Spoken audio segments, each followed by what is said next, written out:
To be or not to be that is the question. हा धान तोडू की नको तोडू हा एकच सवाल आहे. की आग लावून टाकूया धानाला आणि करूया तंतीचा या धानाचा आणि या वावराचा शेवट.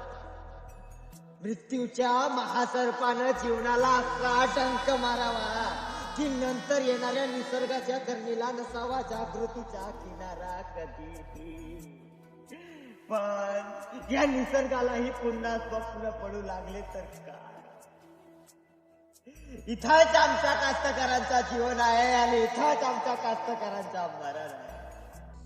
नवीन पीक लावायचा धीर होत नाही, नव्याने सुरुवात करायची हिम्मत होत नाही, तरी आम्ही सहन करतो या धानाला लागलेला तुडतुडा, खोडकिडा आणि या झोपलेल्या धानाची अवस्था. आणि अखेर करुणेचा कटोरा घेऊन उभे राहतो त्या सरकारच्या दारापुढे. विधात्या, तू इतका कठोर का? एका बाजूला आम्ही जो पीक लावला तो आम्हाला विसरतो आणि जो आम्ही पीक लावला त्या पिकाला आम्हाला सुद्धा विसरावा लागतो. मग हे करुणा करा. या झोपलेल्या धानाचे बारे बांधून आम्ही कोणाच्या पायावर डोकं आदळायचं रे? कोणाच्या? तोडू की नको तोडू हा एकच सवाल आहे.